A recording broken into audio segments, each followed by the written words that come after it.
Oh my god. Oh my god, he on X Games mode. Dub Nation, baby. Oh my god. Alright, y'all, we in this thing one more time. We got my man Camilo. Super happy to have you on the show. Guys, understand this man is 24 years old. Kobe. Alright, this man is 24. This man is 24 years old. This man has accomplished things that people don't even get to till they're 35. Like, I mean, he is crushing it absolutely. He's gonna dive a little bit more into what he does. But first off, happy to have you on the show, man. Yeah, man, I appreciate the opportunity, dog, for real. We got Lakers and Warriors. You know, we can all be friends, even for a little bit. We got the champs and we got the chumps. This show's over. Yeah, just kind of dive in a little bit more. Like, I mean, where you from, man? Well, shoot, bro. I was born in Bogota, in Colombia, down in South America. But I grew up here in the Bay Area. I grew up in the East Bay. You know, bounced around from San Leandro to Castro Valley, pretty much that. All right, and so my next question is, now you are heavily in the fitness industry right now, man. So first off, what drives you to be so focused, like in what you do, and passionate about what you do, man? With fitness, I think one of the things that really drives me is this tangible experience that I get to go through every single day when I show up and I leave stronger and better than I was the day before. Right. You know what I'm saying? It's very, I think it's a lot of, well, there's very few opportunities in life where you can literally see such quick progress than in the gym. Right. You know what I'm saying? When you show up, you put in the work, you know, whatever the workout is, whatever it is, you know if you give it your 100%. Right. You know if you BS'd it. Other people might not know, but you know. Yeah. And if you know that you gave it your 100% and you're consistent about it, it's like every single day you're getting a little bit better. So it's like every single day you're giving yourself a raise as far as like the person that you were before, the person you are today, the person you know you're going to become tomorrow. Right. And it just becomes very, I don't want to use the word addicting, but it feels like that. It becomes something that just drives you every day, because you know every time you show up to the gym, as long as you have a structured plan, you know what you're doing, you know you're not going to get hurt, you literally make progress every single day, and there's not a lot of things that you can do that in life, so I just fell in love with it. Absolutely, man. I always look at it as, you know, what you do in the dark will always be worn in the light. Absolutely. You know, so if you put the hours in behind the scenes, it will be shown in fitness. You know what I mean? Now, your passion for personal health, you are now at Orange Theory. Okay. Yep. And for those who don't know, it's actually a fitness. How would you? Well, we're a high intensity interval training group training studio. Right. If you could put it like that. It's an up and coming company. If you haven't heard of Orange Theory Fitness, you should definitely check us out. San Leandro's got a brand new studio here. You know, I think they're gonna open one up in Castro Valley and Hayward in Union City. You know, so they're popping up all over the place. If you haven't had a chance to take a workout, it'll be the best 60-minute group training class environment that you've ever tried. Yes, sir. And yeah. Yes, so sir, I'll be seeing it on Instagram, bro. It looks badass, man. Like the thing about Camilo, guys, real side note, is that he's not that trainer that's just boring. You know, like, all right, 5 sets, guys, coming up next. Let's go, everybody. Like, he's energetic at 4 o'clock, 5 o'clock in the morning. Now, back when we used to work together at Bally's Gym, right. I know that you started to go into real estate. Yep. Correct. Kind of give us a little sprinkle on what those projects, what you know, just your background in real estate. Well, yeah, man. I mean, you know, I was fortunate enough when I was 20 years old. I had worked my way towards becoming an assistant GM at the gym that we used to work at. Right. So I used to manage the sales staff, and back when we used to work at Bally's, we used to get cashed out, bro. Like the commission was fat. It was crazy. Yeah. And fortunately, I had a really great mentor. My manager at the time, Eric Fogelsong, he was real transparent and really adamant about saving my money and not foolishly blowing it, you know? I was earning 6 figures as a 20-year-old dog, and there's a lot of stupid shit I could have done with all that money. Yeah. But I stacked away like $25,000, and right around the same time that I had hit that goal that I had set for myself, Eric and David Herrera, they kind of opened this door for me to invest into their first real estate project that they were doing as a real estate company. They were flipping homes here in the Bay Area. So, you know, at the time, I was like, yo, you know, I saved all this money to do something with it. You know, I didn't save it to just blow it. Right. So yeah, you know, I'm gonna go ahead and put this money in. So I put in all my chips, but pretty much, and it's pretty crazy because their first project was like the one where they made all these mistakes. As far as like permits and, you know, timing different things. So, you know, I thought I was gonna get my money back within the year and a half. It took almost 3 years for me to get that money back. Wow. Or maybe like two and a half years. But, you know, I got that money back. I made like an extra $5,000 on top of it, which, shoot, you know, money back and then some. You're not mad, right? An investment that throws money back at you is always a good thing. I went in on another house with them right after that, and that one was quicker as far as the return. It yielded a little less. But to be honest with you, bro, like that kind of pocket of money was really like a parachute for me when I kind of took the leap of faith to become a personal trainer. Right. Because right when Bally's bought, or when 24 Hour Fitness bought Bally's, they cut my pay. Yeah. Like they took away commission, and at the same time I had started to get this itch to like work as a trainer. Because I was tired of just selling fitness. I was trying to actually like get in the field and, you know, get in the trenches and work with clients. And I didn't have any certifications or anything like that. So right around the same time that I had invested that money, you know, my cousin owns a personal training studio. Yeah. And he invited me over to basically start working as a trainer at his studio. And I was like, you know what, like, if things go badly, like if I don't make any money over the next 2 years, if I fuck up and if I just suck as a trainer, I got this money put away that I can tap into if I ever need to like survive. You know what I'm saying? So like, what the fuck? Like, screw it. I'm gonna just take this risk. And you know, that was a big step for me because I didn't know what the fuck I was doing. You know, I didn't know how to. I didn't even know how to squat myself. So I was trying to teach people, you know, like I thought I knew how to squat, and then I'm dealing with clients who've never squatted before, and I'm like, fuck, I don't know how to squat because I can't teach it. Yeah. You know, and it was just hella shit, you know, push-ups, pull-ups, basic body movements that I'd never really thought about, and I'm seeing myself and I'm like, man, I don't know anything, right? So, you know, I went through like a whole, I don't know, like 18-month period of my life where I was just desperate for knowledge on just body mechanics, biomechanics, nutrition, everything like that. Yeah. I was making good money, but I had months where I was like, had a bunch of clients, and then those clients would fall off because there's, you know, I was trying to run a business as a trainer, but I was also trying to learn how to even train. Right. So all my energy was focused on learning how to train. I wasn't focused on running the business as well as I probably should have. Right. You know, so there's months where I picked up a bunch of clients because I had sales ability and I could, you know, convince people to sign up with me and start training with me. Right. But then clients would fall off because I didn't know what the fuck I was doing. So it was this up and down roller coaster financially more than anything. You know, and at the time I was dating this chick who wanted to go on a bunch of trips, and you know, I was just, man, it was cool that the money that I had invested into real estate, you know, really it returned and it came back, and I was able to really tap into those funds to kind of help me power through those 2.5. It was like 2 years where I was unemployed, but I was self-employed. Right. But it wasn't very consistent income, right? And then, honestly, dude, right when I was about to like throw in the towel, and I was just like, dog, I need to start working as a bartender or something. I need to figure something out because I'm not really seeing like fitness as the path that I thought it was gonna be. My boy Brandon Thompson, shout out to my boy Brandon Thompson. You know Brandon, right? Yeah. We're all Valleys, man. Exactly. The old Valley gang. He put me on with Orange Theory. You know, he told me about the studio in San Mateo where I currently coach. Yeah. He told me about the opportunity that they were gonna launch the studio, and I gave it a shot. You know, I took another risk, went over there, checked it out. I took it, ran with it, dude, and it's crazy because all the things that I had been desperately clawing at, trying to figure out how to train clients. Yeah. It's like Orange Theory provided this platform for me to actually put all those things to use.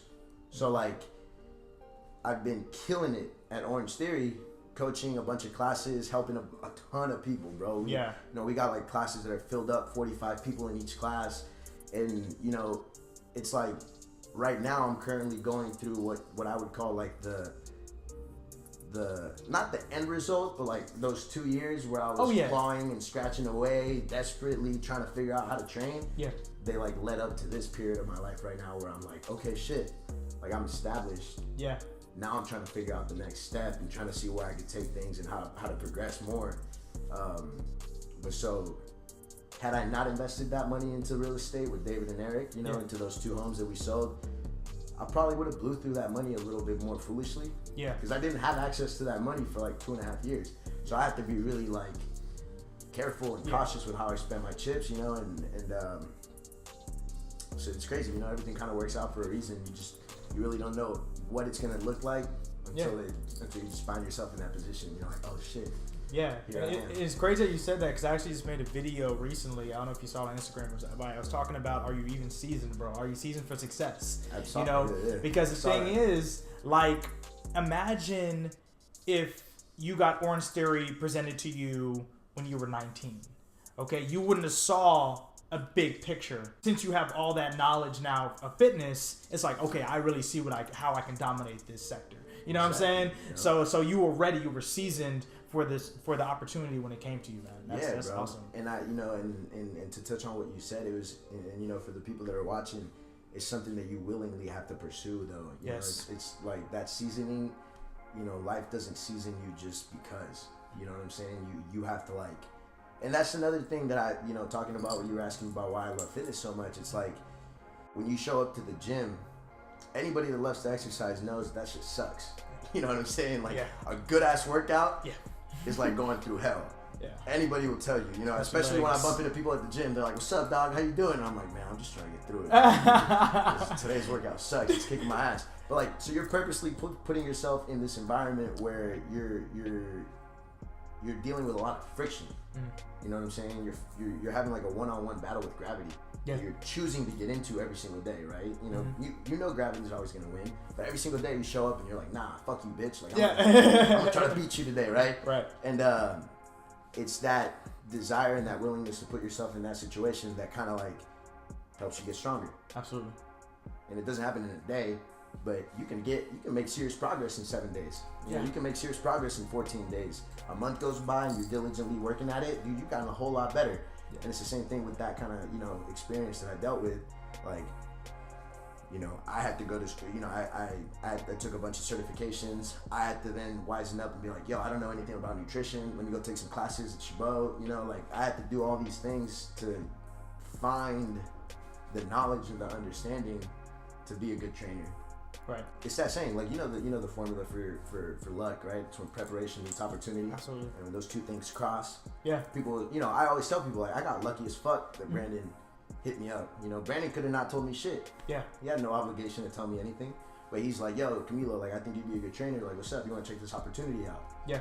And so I took the opportunity, but I was prepared for the opportunity. Absolutely.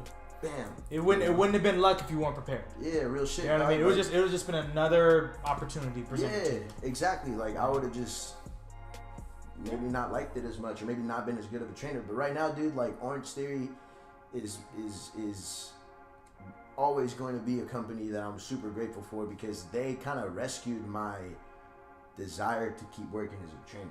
Yeah. I was ready to throw in the towel, bro. I was like, I had literally had my last 3 clients tell me that like the next month that they were not going to train with me anymore. Man. And I was like, yo, like, how am I going to pay for my car? Right. Just little like, things you start. You know, I mean, I have money saved up and shit. Right. But like, you're not trying to go tap into that for my living expenses. Like, and I was like, yo, like, okay, I guess I'm going to have to find, where can I bartend? Like, all this other shit. And then Brandon hit me up. Right. Yeah. So, but Orange Theory for sure, like reinvigorated me with a lot of passion for exercise, and it's a company that I can see myself with for the next, 5 to 10 years. Because it's not like I take my work home with me. I show up, do my job, interact with clients, have a great time, and then I dip and I get to live my life. And try to use my free time to just, get better, learn more. Nice, man. A question that I actually asked the last guest that I had with Justin. How do you deal with self-doubt? Man, that's a really good question. I think we all deal with that. You know what I'm saying? I feel like especially with you know, with social media and, you know, with seeing other people succeed at things and, you know, seeing, you know, some of our close friends and their level of success, there's a certain level of anxiety that just builds up, you know, because you tend to overanalyze your own situation, right. And you tend to like criticize yourself a little more than maybe you should, right. But that's only because you have like a desire to grow. You know what I'm saying? And I think that with self-doubt sometimes, dog, like I continue to do what I normally do. Like, for example, I know that if I work out once a day, like, no matter what happens throughout the day, like, as long as I get my workout in, like, I've done something to get better, to progress. Right. You know what I'm saying? And, you know, sometimes there are days where I'm not, like, functioning at my best, you know, where, like, dude, the anxiety gets to me and I'm just like, you know what, I'm just going to sleep today because screw it, like, you know. But I think at the end of the day, having a certain picture of your end goal, where are you trying to go? Like, what are you trying to accomplish? And then just diligently working at it, like, on an everyday basis. Yeah. Especially when you feel like you're not doing really well. Yeah. Those are probably the periods in your time where you should, like, just keep thugging it out just a little bit more. Yeah. You know, have you ever seen that, like, little, it was a little meme where it was like a dude who he was like digging through the soil. Yes. You know what I'm talking about? Diamonds. Like, yeah. Yes. So like sometimes you just gotta remember, man, like, right, like even like I was telling you, you know, right when I was about to throw in the towel with my personal training career or whatever that I was trying to get done, life just threw you that opportunity. Yeah. You know? And I think that as long as as long as you're honest with yourself, because it doesn't matter like what you tell other people. You know, you could BS it and you could throw things on Instagram and you could, you know, act like you're, you know, doing all this stuff. Right. It doesn't mean shit. Yeah. Right? Like, as long as you know that you're putting in work. Yeah. You know, some days might be better than others. Right. You might have one day where like you literally can't do anything but run errands. Yeah. You know, you can't even get anything done for yourself personally because you gotta pay bills and do this and wash clothes and do this and go shopping and cook and all. You don't even, you know, whatever. You might have days where you can't get a lot done for yourself, but as long as you just every day trying to just stay the course. Stay the course. Yeah. Exactly. Just. Yeah. And that's why I always I tell myself, man, I always keep chopping because eventually the tree's gonna fall down. Yeah. You know what I mean? To hop on that metaphor, bro, you just gotta remember though, you can keep hitting that tree, but you also gotta make sure to sharpen your blade. Absolutely. You know what I'm saying? That too. Yes. Great point. You could be smacking that tree with a dull blade. Mm-hmm. It's gonna take way longer than you need to. So that dives into another question I was gonna ask you. So as far as sharpening that blade, personal development, how important do you feel it is to success? I think it's you know, it's critical. You know, personal development is different for everybody.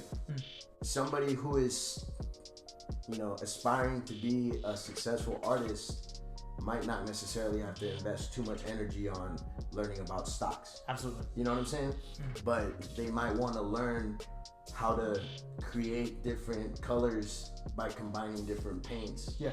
You know what I'm saying? So like, dude, whatever it is that you're trying to get good at, or whatever it is that you're trying to do, you can spend 60 minutes a day. Yeah. Like, you know, put your phone on the other side of the room, set the timer so that when your phone goes off, you know you're done. Yeah. Just read something that interests you in the area that you're trying to work on. And to kind of piggyback off what you were saying, man, it's just crazy because it's like a lot of people say, oh, I want this so bad. You know, they want this lifestyle. They want a new house, a new whatever it is. But we start kind of to, you know, dive in a little bit deeper. What we're talking about is sacrifices. You know, people talk about like, oh, well, I don't have enough time for that. But like you said, you can carve out 30 minutes. Everyone has 30 minutes. I don't care who you are. But yeah, that may come down to you not watching Game of Thrones. That may come down to you not spending as much time on Facebook. But if you really want it, you're going to make it happen. Oh, real shit, dude. Like, I think that it's just about being honest with yourself, you know, being self-aware and ask yourself, how bad do you want it? Yeah. You know, if it matters to you a lot, do something about it. Yeah. You know, if it doesn't really matter that much, be honest with yourself and stop lying to yourself. Find that place where you're happy pursuing something. Because a lot of people will get stuck in something for like 5 to 10 years because they, you know, somebody pressured them into it or their parents pressured them into it or something like that. Yeah. And then maybe that's why you're not that motivated into personal development. Yeah. Right? It inhibited me from taking that next step was that thought that crossed my mind of, this is stupid, no one's gonna like that. No one's gonna really believe in you. You know what I'm saying? It's just self-doubt. It happens, you know? But the cool thing about personal development, the cool thing about surrounding yourself with people who are stronger than you, smarter than you, that just really build you up, your confidence kind of cancels out those self-doubts. You know, when you just become more aware, like you're saying, self-aware of your capabilities, you know, and then the dark days aren't as common. So, real quick, 2 things. 1, what is a book that you recommend for fitness and for just personal development, just you know, just for the mindset? Yeah, well, for fitness, one of the best books that I came across is called Becoming a Supple Leopard. Kelly Starrett wrote that book. Yeah, Becoming a Supple Leopard is a phenomenal read, and I think anybody from any fitness level can begin to read it and learn a lot about proper movement. Can learn a lot about understanding the root causes for certain pain or certain, you know, issues that they may be having, both in life and in the gym, right. You know, and how to address those properly by correcting those issues. Right. And then, you know, Gary Vaynerchuk has written a bunch of books.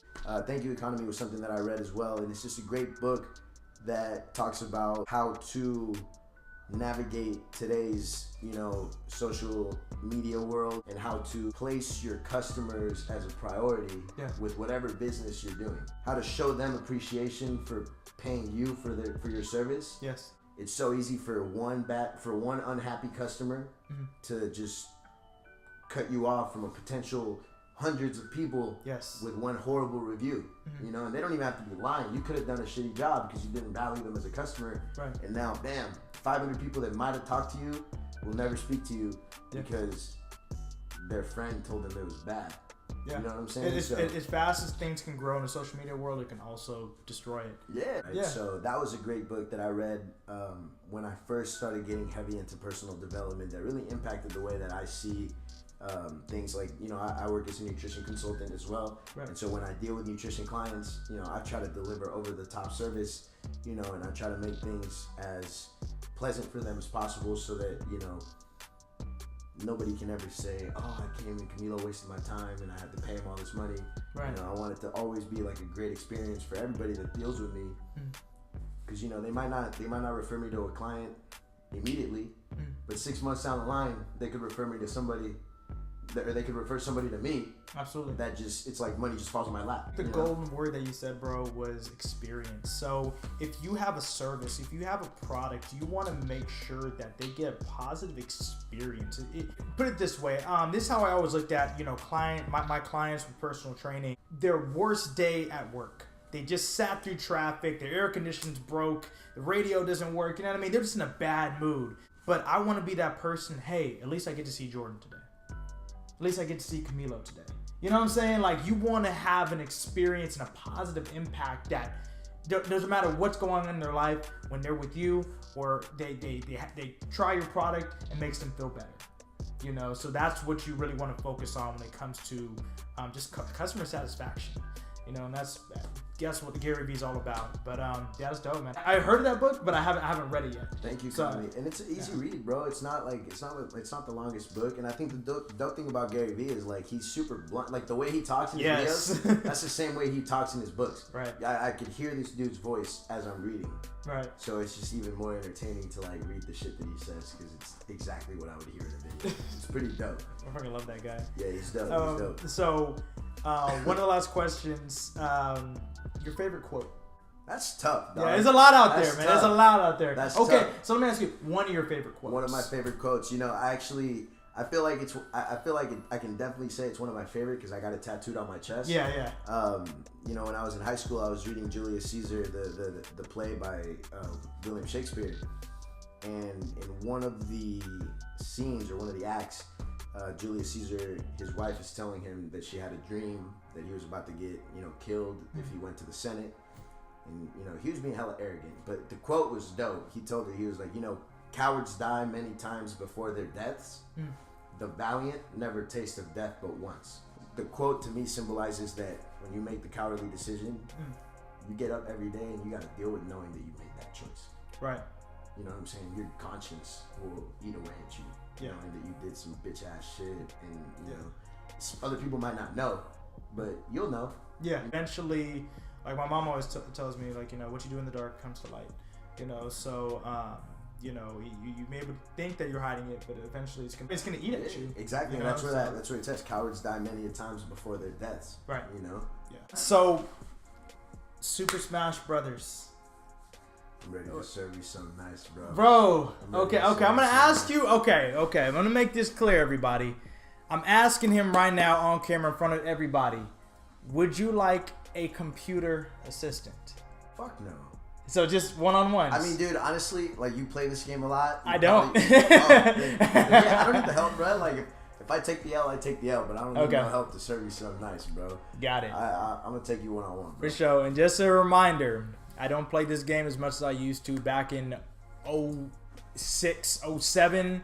Those were the times where it was literally a daily thing for me. But nowadays, it's just like when I touch the sticks, I'm back on. But anyway, so who's your favorite character, man? Who are you gonna use? To be honest with you, I used to play Super Smash Brothers on the Nintendo 64. Okay, OG. Right? So I used to play with Captain Falcon. Okay. Captain Falcon was the rawest player in that game. All right. Let's go, man. I'm ready to go, man. Let's get it. Let's get it, bro. Yeah. Might go random. I'm so undecided now because I'm like, man, who the fuck? Captain Falcon. Who's Rob? Is Captain Falcon raw in this game? Yeah. Right. I mean, I feel everyone could be good. Like, it's you gotta learn how to use it. You just got, yeah, exactly. All right, man. Well, we'll see. Ready? Charge up real quick. Bop. Come here. Oh, you got shot in the air. Okay. Okay.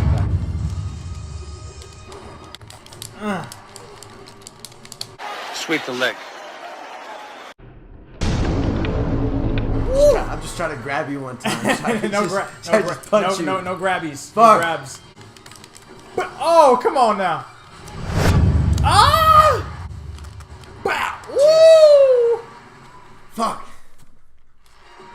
Good shit, dude. That's what that. Oh, hands.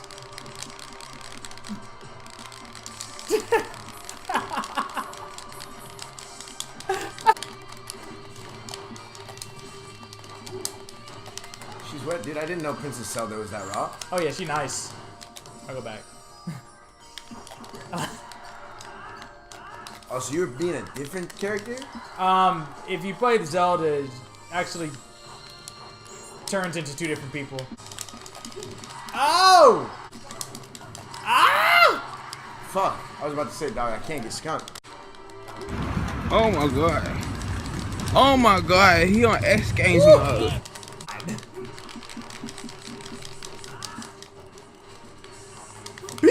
Finish him. Oh, that's how I do it. Oh, I was trying to learn how to do that the whole game. God damn it. Yo, good shit, man. Pleasure having you on the show, man. Yeah, man. Appreciate you for having me, dog. Woo! Good shit. Guys, please like, subscribe if you love the content. I have a very special guest for you guys next week. On my social media, I'm going to be giving you guys a little teaser of who it is. Other than that, everyone have a blessed day. Catch you later.